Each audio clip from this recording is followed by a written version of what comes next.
안녕하세요. 오늘도 사연살롱을 찾아주셔서 감사합니다. 남편과 사별한 지 3년 된 여성이에요. 사람은 고쳐 쓰는 거 아니라더니 그 말 틀린 거 하나 없더군요.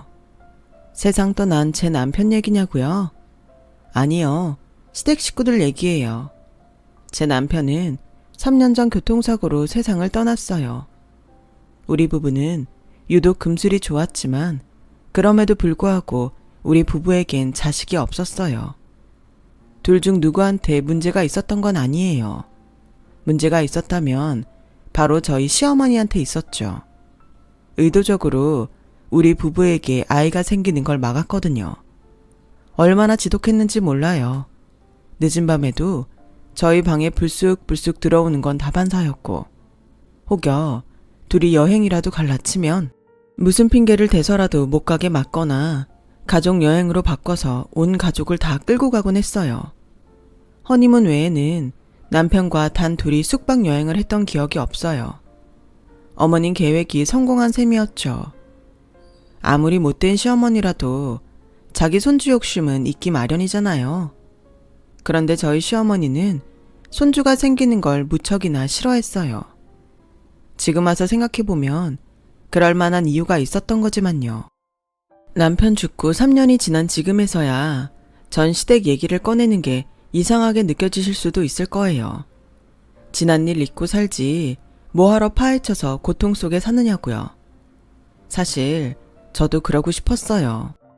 남편 장례식이 끝난 이후부터는 그 집과는 연을 끊고 살 정도였죠. 너무도 지긋지긋했거든요. 그런데 세상 일이라는 게 내 맘대로 되지만은 않더라고요.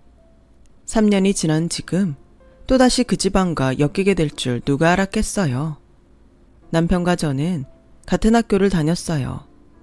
존재조차 기억하지 못하는, 그러니까 단지 같은 학교에 다녔던 적이 있는 사이일 뿐이었죠. 그런 남편과 중학교를 졸업하고 10년이 훌쩍 넘어 다시 만나게 된 건 제 절친의 결혼식 때문이었어요. 저랑 고등학교 때부터 베프인 친구와 남편의 군대 후임이 결혼을 하게 된 거였죠. 솔직히 예식장에서 처음 남편을 봤을 땐 동창인 것도 알아보지 못했어요. 결혼식이 끝나고 피로연 때 자기소개를 듣고 알았으니까요.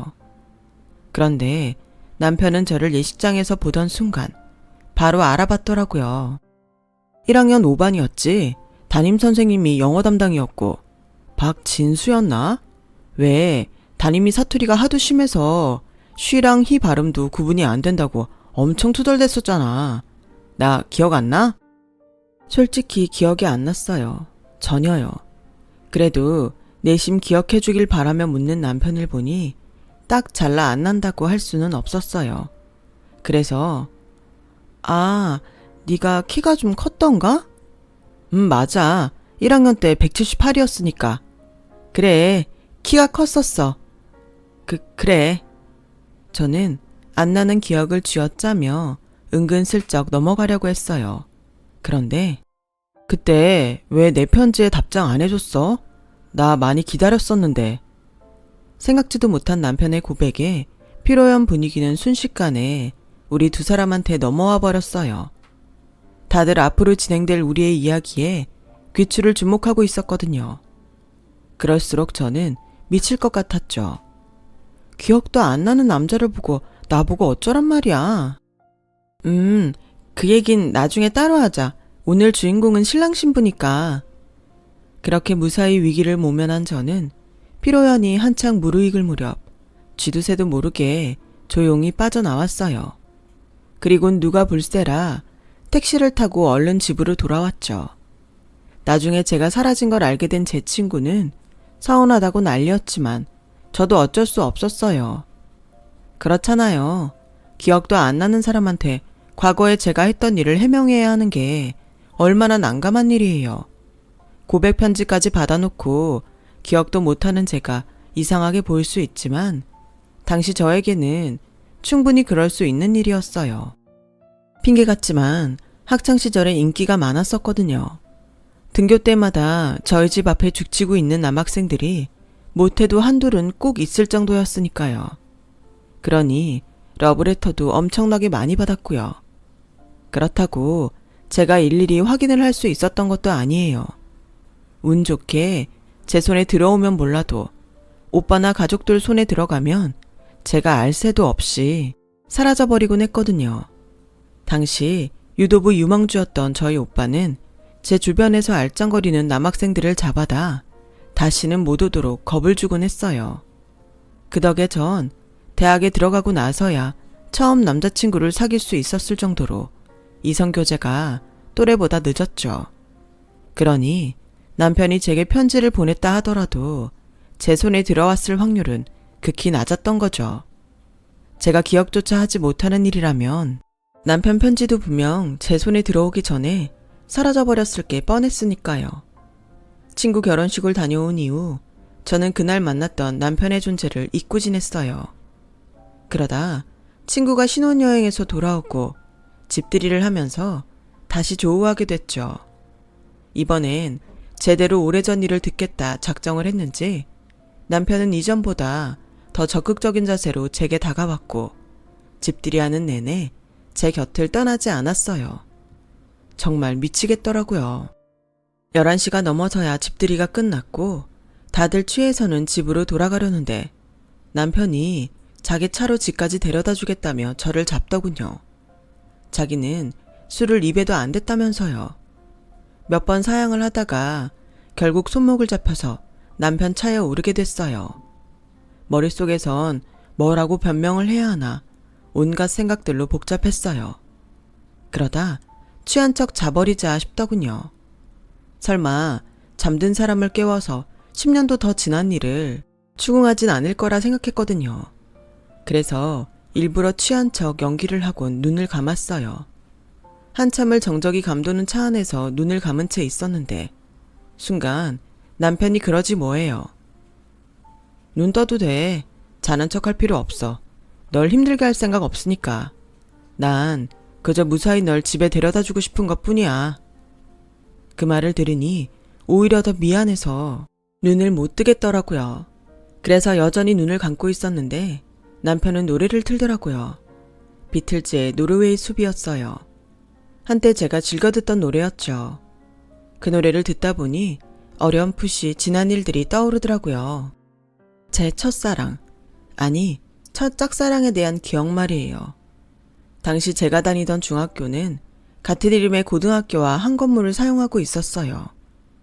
학교 도서관은 중고등학생이 함께 사용했는데 고등학교 교실이 있는 3층에 있어서 중학생들은 거기에 도서관이 있는 줄도 모르고 지냈죠. 저는 고등학생 오빠가 있어서 가끔 오빠가 놓고 간 체육복이나 준비물을 가져다 주느라 알고 있었지만요. 처음 중학교에 들어와서 학교에 적응을 못했던 저는 툭하면 도서관에 올라가 책을 읽거나 오래된 책 곰팡이 냄새를 맡으며 시간을 보내곤 했어요. 그때 우연히 무라카미 하루키의 소설 노르웨이 숲을 보게 되었는데 솔직히 제 또래 아이가 읽을 책은 아니었어요. 겉표지랑 제목 때문에 집었던 책이었어요. 그런데 그런 책에 누가 말을 걸었어요. 목발을 짚은 고등학생 오빠였어요. 무라카미 하루키 좋아하니? 중학생이 제법이네. 도서관 창으로 들어온 봄 햇살을 등지고 서 있는 그 오빠를 보자 저도 모르게 말문이 막혔어요. 그리고는 심장이 미친 듯이 벌컹벌컹 뛰기 시작했어요. 분명 우리 집에도 같은 교복을 입은 고등학생 오빠가 있었지만 그 인간과는 태생부터 다른 진짜 멋진 오빠였거든요. 운동장을 하도 뛰어다녀서 온몸이 거무잡잡하고 땀냄새 풀풀 나는 육쟁이 오빠와는 정반대로 살면서 햇볕에 노출된 적 없는 것처럼 뽀얗고 하얀 피부를 지닌 그 오빠는 말 그대로 순정 만화 속 주인공 같았어요. 거기다 말투는 또 어찌나 달콤한지 평생 욕은 입에도 안 대본 사람 같았죠. 한마디로 전 한눈에 반해버렸어요. 비틀즈 노래 중에도 같은 제목의 노래가 있는데 들어봤니? 아니요. 그래? 그럼 다음에 또 만나게 되면 그때 내가 들려줄게. 그렇게 오빠는 도서관을 나갔고 저는 귀신에 홀린 사람처럼 멍하게 그대로 서 있었어요. 도서관 사서가 수업 중 쳤다고 알려주지 않았다면 언제까지고 그러고 있었을 거예요. 그날부터 쉬는 시간 종이 치기가 무섭게 3층 도서관으로 내달렸어요. 점심시간엔 후딱 밥을 먹곤 역시나 도서관으로 향했고요. 누가 보면 책에 미친 애인 줄 알았겠지만 제가 미친 건 바로 고등학생 오빠였죠. 하지만 몇 달이 지나도록 오빠는 다시 나타나지 않았어요. 그렇게 시간은 흘러 6월이 되었고 거의 체념 상태였던 저는 그동안 오빠를 기다리며 미친 듯이 책을 읽어댔고 그러다 보니 어느새 책에 빠져 열혈 독서광이 되어 있었죠.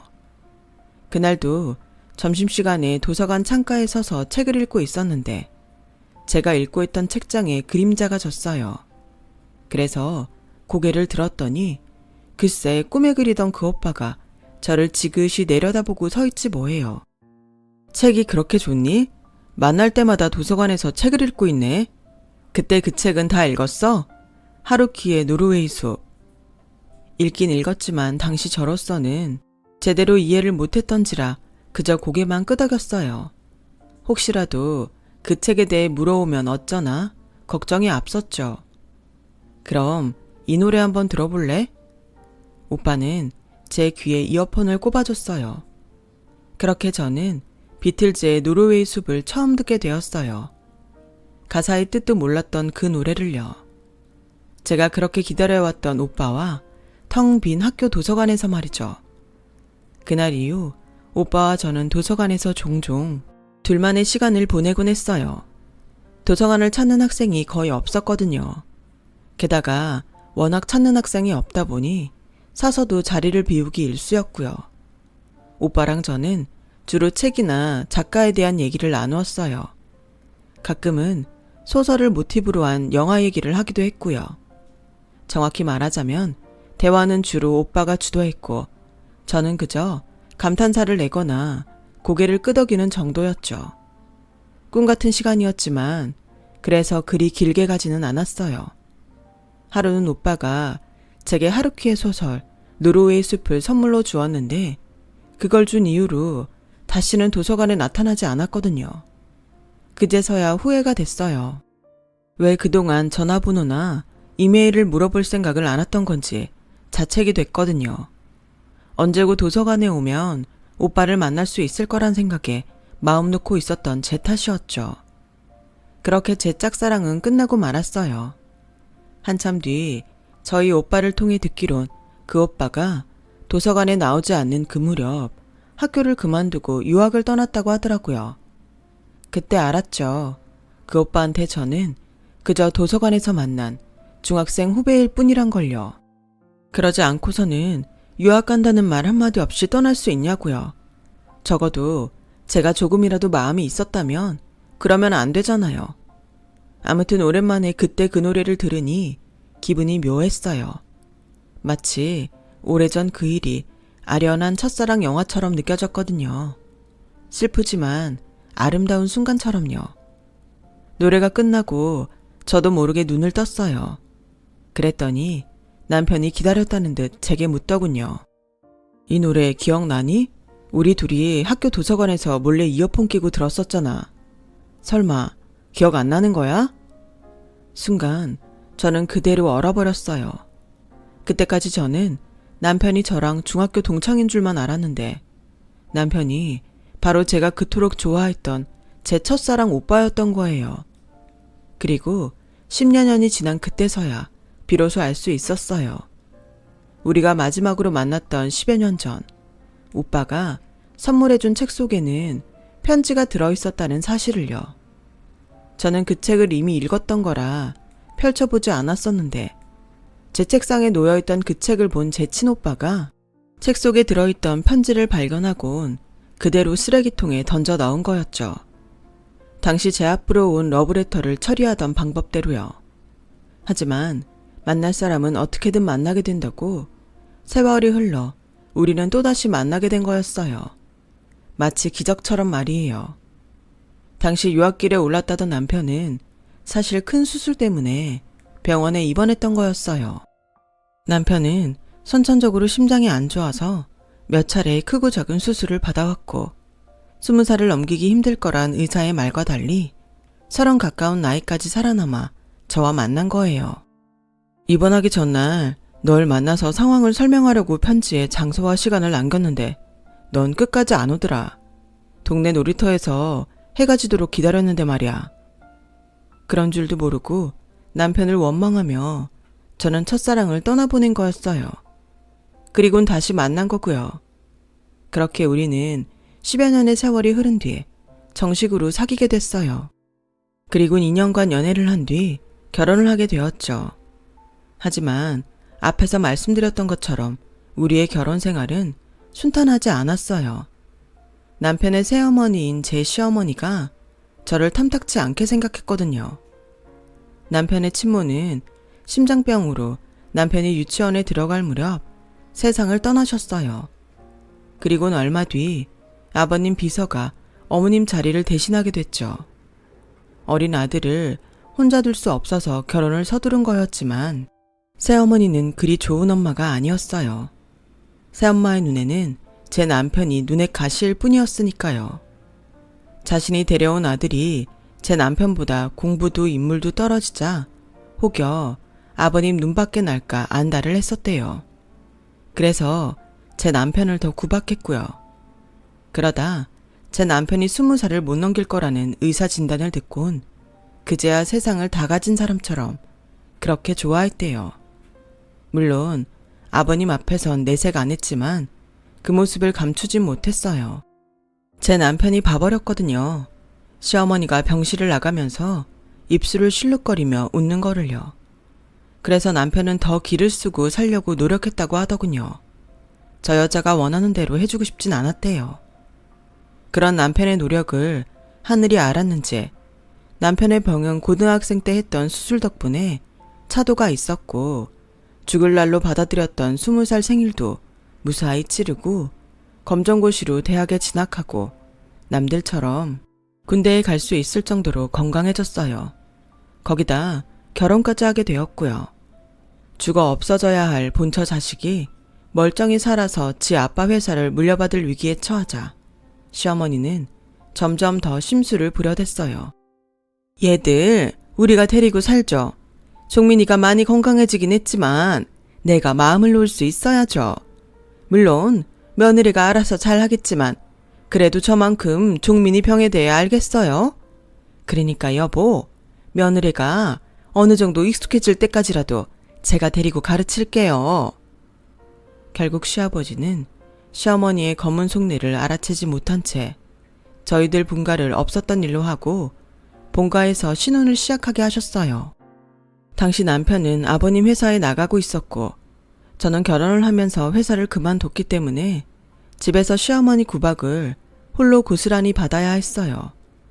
거기다 싸가지 없는 시동생까지 한몫해서는 집이 아니라 지옥 같았어요.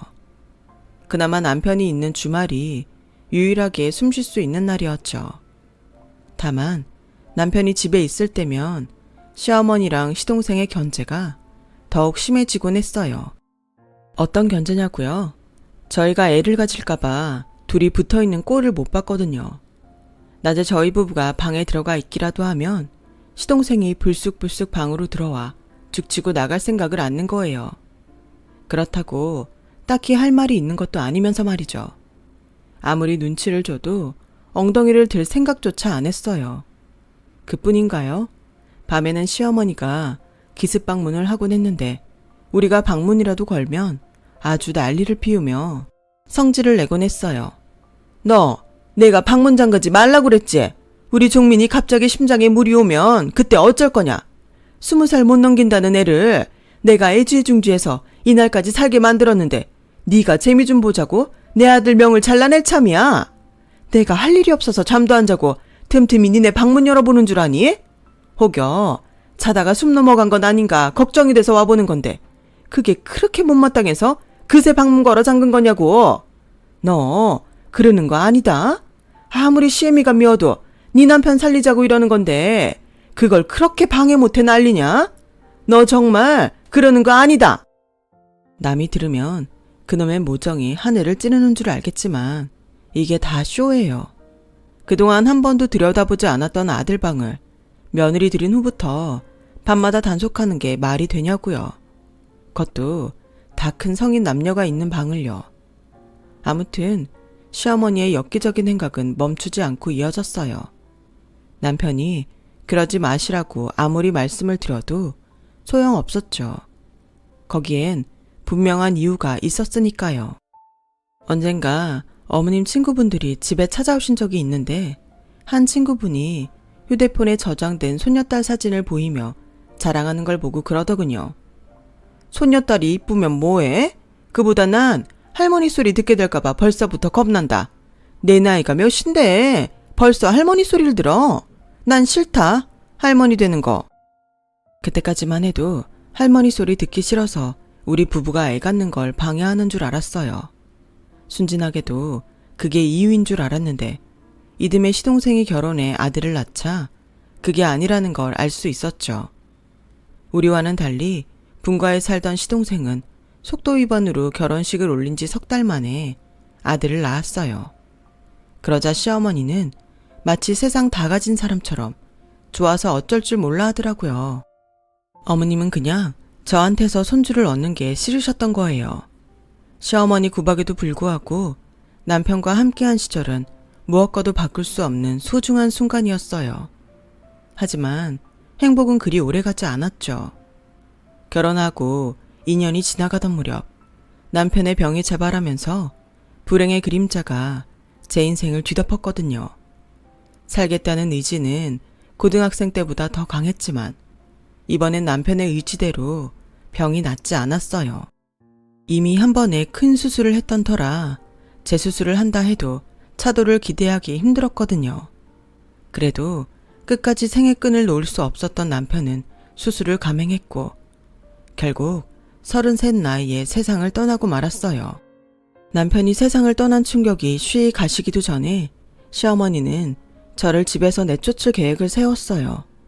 표면적으론 저를 위한 거였죠. 이제 겨우 30이에요. 아직 꽃같은 나이에 지서방 앞서 보내고 평생 수절하며 살아야겠어요. 우리가 놓아줍시다. 자식이 있는 것도 아닌데 저 어린 걸 우리가 끼고 살면 뭐합니까? 하루라도 어릴 때 지 인생 찾아가게 놔두자고요. 시어머니가 아버님 앞에서 눈물까지 짜며 연기를 하는 바람에 아버님은 저를 집에서 내보내셨어요. 아가, 이제 너도 네 인생을 살아라. 종민이 기일이라고 찾아올 것 없다. 세상 떠난 놈 안고 살아서 뭐하겠냐. 다 잊고 네 인생 살아. 우리 그렇게 서로 잊고 살자. 아버님은 저희가 신혼살림을 차리려고 했던 아파트를 제 앞으로 해주셨어요. 거기에 남편이 남기고 간 재산과 시어머니 몰래 돈도 제법 챙겨주셨죠. 솔직히 먹고 살 걱정은 없었어요. 하지만 내 옆을 지키고 있던 남편의 빈자리가 너무도 크게 느껴져서 한동안 정신을 차릴 수가 없더라고요. 남편이 묻힌 묘지에 하루가 멀다 하고 찾아가 울다 돌아오기 일쑤였어요. 하지만 산 사람은 어떻게든 살게 된다고 점점 기운을 차리게 되더군요. 남편이 남겨준 돈으로 집 근처에 편집 서점을 겸한 카페를 차렸어요. 남편과 처음 만났던 학교 도서관처럼 인테리어를 꾸미곤 그 안에서 하루 종일 책을 읽으며 지냈죠. 그런데 남편이 죽고 내내 연을 끊고 살던 시댁에서 연락이 왔지 뭐예요. 다름 아닌 시어머니였어요. 며느라, 요즘 어떻게 지내니? 내가 불쌍한 널 생각하면 통 잠이 안 온다. 듣자 하니 카페를 한다던데 그거에서 얼마나 벌겠니? 그래서 말인데 이참에 너 선 좀 보자. 내가 주변에 부탁해서 좋은 자리를 골라놨으니까 사양 말고 나가봐. 종민이도 아마 그러길 원할 거다. 그게 무슨 말씀이세요? 그이 세상 떠난 지 3년도 안 됐어요. 아니 10년이 지났다 해도 저 그이 못 잊어요. 그러니까 저한테 선보란 말씀하지 마세요.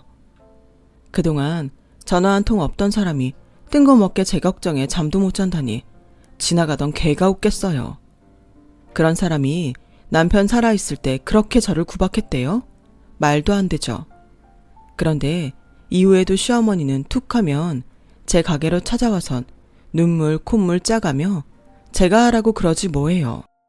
처음엔 또 뭔 짓을 꾸미려고 이러나 싶었는데 제가 재가를 한다 해서 시어머니가 얻을 이익이 없더라고요.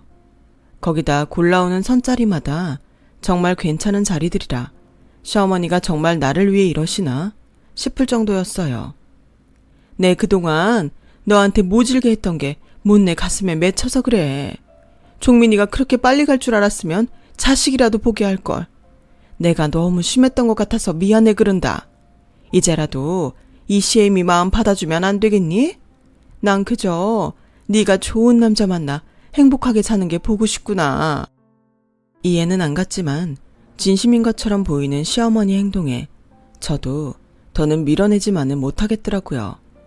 하지만 남편 생각에 선뜻 선자리에 나갈 수는 없었어요. 그래서 절친한테 이 얘기를 했더니 왜 그런 말 있잖아. 사람은 고쳐 쓰는 거 아니라고. 그 말이 왜 나왔겠니? 사람 본성은 쉽게 변하는 게 아니니까 그런 거지. 네 시어머니가 하루아침에 180도 달라졌다면 그건 둘 중 하나야. 죽을 때가 다 됐거나 아님 네 재혼이 네 시어머니한테 이득이 되거나. 한번 알아봐. 혹시 아니? 네가 모르는 내막이 있을지. 업체에 부탁하면 금방 알아낼 텐데 뭐가 걱정이야. 듣고 보니 일리가 있더라고요. 그래서 업체에 연락해 의뢰를 했어요. 그랬더니 세상에 딱 그림이 나오더라고요. 죽을 때가 된 건 시어머니가 아니라 시아버지였어요. 그런데 시아버지께서 돌아가시게 되면 그 유산이 문제가 되더라고요. 제 남편이 세상을 떠나긴 했지만 남편의 상속권이 사라지는 게 아니라 배우자인 제게 대습상속되는 거였죠. 시아버지 재산이 엄청나니까 아무리 못해도 제 앞으로 수십억 원 이상이 유산으로 돌아오게 되는 거예요. 하지만 대습상속인인 제가 재가를 한다면 한 푼도 받을 수 없는 거였죠. 그래서 시어머니가 그렇게 저를 재혼시키려고 안달했던 거였어요. 솔직히 시아버지 유산엔 관심도 없었지만 시어머니 행동이 하도 괘씸해서 순순히 넘길 순 없었어요. 그래서 장난 좀 쳐야겠다 싶었죠. 시어머니 앞에서 재혼할 것처럼 쇼를 해보려고요. 그래서 시어머니한테 전화해 말씀하신 선자리에 나가겠다고 했어요. 그랬더니 바로 저희 가게로 달려와 맞선 상대 사진을 내밀더군요. 시동생까지 시어머니 옷자락을 잡곤 쪼르륵 따라와선 어떻게든 선을 성사시키려고 애를 쓰는데 솔직히 안쓰러울 정도였어요. 형수, 잘 생각했어요. 산 사람은 살아야죠. 사람이 추억만으론 절대 못 살아요. 여자한텐 든든한 남자가 있어야 어디 가서도 기한 주고 사는 거예요. 제가 그동안 말은 안 했지만 형수가 불쌍해서 그렇게 가슴이 아프더라고요. 형수, 이 사람 남자인 제가 봐도 정말 진국이에요. 변호사라 직업도 좋고요. 그러니까 놓치지 말고 꼭 잡으세요. 아주 혼신을 다해 립서비스를 하는데 귀엽기까지 하더라고요. 드디어 맞선 날짜가 잡혔고 시어머니와 함께 약속 장소로 나갔어요. 제가 부탁드렸거든요. 어머님이 함께 선자리에 가달라고요. 그랬더니 흔쾌히 그러겠다고 하더군요. 맞선 상대로 나온 남자는 듣던 대로 괜찮은 사람이었어요. 그래서 더 미안하더라고요. 시어머니는 입에 침도 안 바르고 맞선 남 앞에서 제 칭찬을 해댔어요. 오죽하면 내가 내 며느리 손을 잡고 선자리에 데리고 나왔겠어요. 내 딸처럼 아끼던 아이입니다. 잘 좀 부탁해요. 시어머니가 직접 며느리 재혼에 앞장섰다고 하니 맞선 남도 의외라는 표정으로 보더군요. 시어머니께서 유리 씨를 많이 아끼시나 봐요. 제가 근래에 선을 좀 봤는데 이런 경우는 처음이에요. 요즘 보기 드문 고부간이시네요. 맞선 남의 말에 제가 한마디 했어요. 맞아요. 요즘 보기 드문 시어머니세요. 저희 부부 애 가질까봐 밤마다 방문 열고 확인하시고 남편 죽자마자 내내 끼고 살던 저를 바로 내쫓으셨어요. 혹여 시아버지 옆에 두면 그 집 재산 조금이라도 뜯어갈까 봐요. 그리고는 시아버지께서 지병으로 시한부 판정 받자마자 저 재혼시키겠다고 이 난리를 치시는 거죠. 대습상속인 자격 박탈시키려고요. 안 그런가요, 어머님? 제 말에 시어머니 눈이 동그래졌어요. 감추고 싶었던 치부를 들킨 것처럼요. 그게 무슨 소리냐? 난 그런 어려운 말 모른다. 난 그저 네가 행복해지기만을 바라는 마음에서 이 자리를 마련한 거야. 사람 마음을 곡해하면 못 써. 아, 그러세요? 어머님 뜻이 그러시면 저 결혼은 아버님 임종 후에 해도 되는 거죠? 아버님 유산 물려받고 그 후에 결혼해서 행복 찾아도 되는 거냐고요? 그러자 시어머니 얼굴이 울그락불그락 하더니 이내 빽 질렀어요. 니년이 아주 사람을 가지고 놀아? 그래, 니년한테 유산 주기 싫어서 너 제가 시키라고 했다. 그게 어때서? 쥐뿔도 없는 집구석에서 시집 아파트 한 채 챙겼으면 감지덕지 할 일이지. 어디 내 재산까지 탐내려들여. 종민이도 죽고 없는 마당에 내가 내 남편 유산까지 네 입에 털어넣을 성 싶으냐? 어림도 없다. 너 줄 돈 변호사비로 다 쓰는 한이 있어도 그렇게는 못하지. 내가 종민이 엄마 죽자마자 억지 이혼까지 해서 돈 많은 그 노친의 옆자리 꽤 찬 여자다. 그런 내가 돈 앞에서 쉽게 물러설까? 종민이만 의사 말대로 일찍 돼졌으면 니년 같은 독종 만날 일도 없는 건데 어차피 죽을 놈 징작 돼질 것이지? 그렇게 내가 죽으라고 구술했는데도 질기게 버텨서는 사람 피곤하게 해. 암튼 네가 재가를 하든 말든 나는 너한테 내 남편 유산 떼어줄 생각 추워도 없으니 헛꿈 꾸지 마. 누구 맘대로 헛꿈 꾸는 건 자네야. 아니, 당신이 여긴 어떻게? 사실 업체를 통해 의뢰 내용을 듣곤 병원으로 아버님을 찾아갔었어요. 못 뵌 사이 많이 수척해지셨더군요.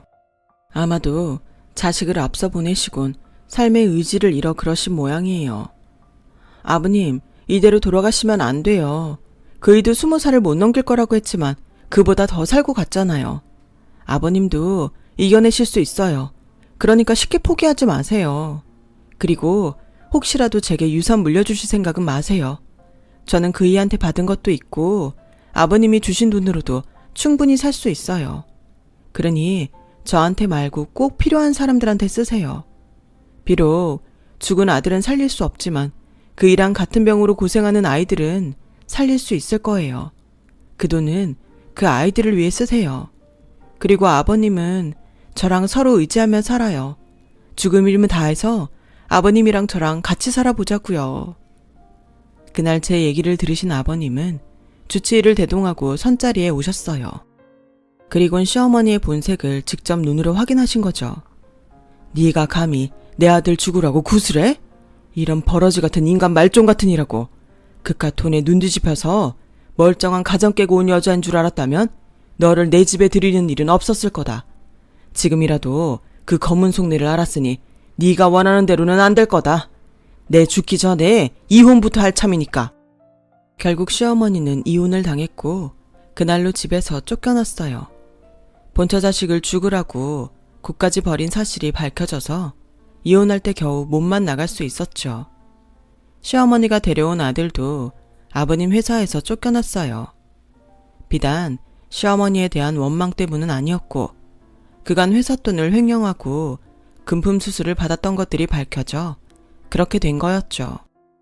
그리고 석 달을 못 넘길 거라던 아버님은 1년이 지난 지금까지 저와 함께 건강히 살아계세요. 아버님은 회사를 넘기시고 받은 돈을 심장병 아이들을 위해 기부하셨어요. 당신의 아들을 대신해 오래오래 살아달라는 부탁과 함께요. 오늘도 아버님과 저는 열심히 하루를 살아가고 있습니다. 일찍 세상을 떠난 아들이자 남편과의 추억을 되새기며 말이죠. 지금까지 제 사연을 들어주셔서 감사드립니다. 항상 건강하시고 소중한 가족과 함께 행복하시길 바랍니다. 여러분, 사연 댓글에 응원과 현명한 조언 부탁드려요. 좋아요와 구독은 저에게 큰 힘이 됩니다. 오늘도 좋은 일 가득하세요.